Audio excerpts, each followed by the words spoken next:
Begin 5:30 with another look at the first 100 days of President Joe Biden. Lawmakers from around the country are reacting to Biden's actions after just one day in office. Today, News 8's political reporter Rick Albin talked to New Grand Rapids Congressman Peter Meijer about the new era that's getting underway in Washington.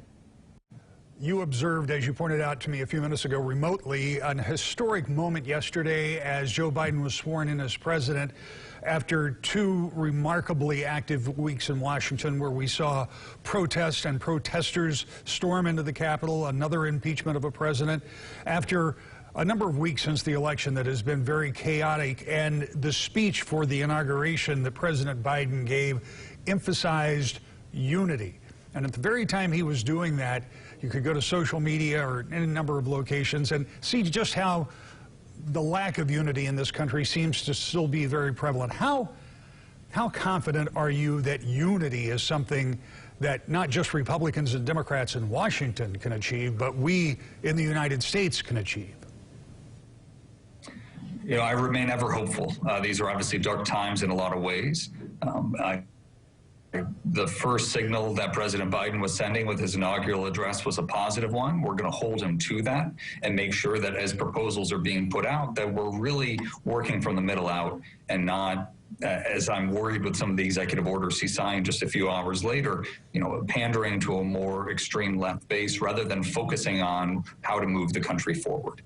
We are dealing and have to deal with the grips of this pandemic before we can talk about next steps. We need to ensure we're doing everything we can, that the vaccine distribution pipeline is out there, that all those who want a vaccine or are eligible are able to receive it. I mean, that is what we need to do right now to make sure that we're getting past this dark moment, because there's going to be every other problem that we were facing before the pandemic, whether it's our debt and deficit, whether it's a broken immigration system, whether it's dealing with the climate and the business community. That's going to be waiting for us on the other end of COVID.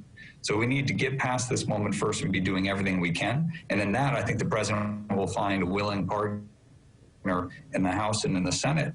But again, this is going to have to be an operation on good faith. And the more that we enter into a politics of reprisal, a politics of revenge, you know, that will destroy the good faith that we are operating in the moment.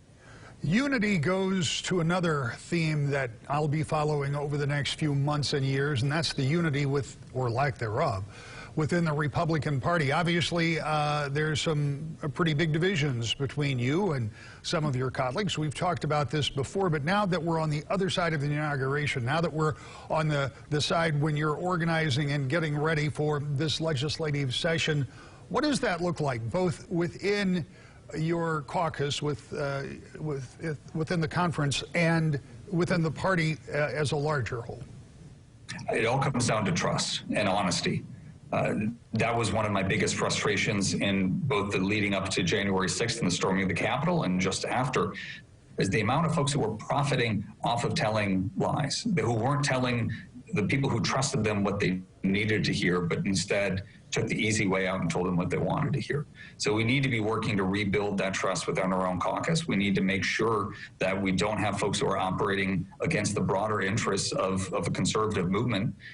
Because at the end of the day, if we're not able to regain the trust of the voting public, if we're not able to show ourselves as a party and a body that can govern and act responsibly, then we're consigning ourselves to a negative outcome, at least in the short term.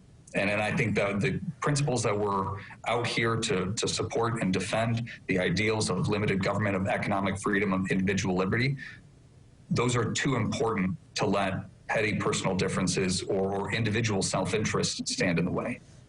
There's still another big test for some of your colleagues over in the Senate. If 17 Republicans vote to remove the president, obviously already out of office, is that something that further divides the party, or does that say something about where the party is today? I think reasonable folks can disagree on this, and I have many colleagues that I respect who take a different opinion. But at the end of the day, I think we are a party that should be upholding the rule of law, that should be supporting the constitutional process. That was one of the reasons why I supported the impeachment in the House, because of my frustration with that lack of accountability.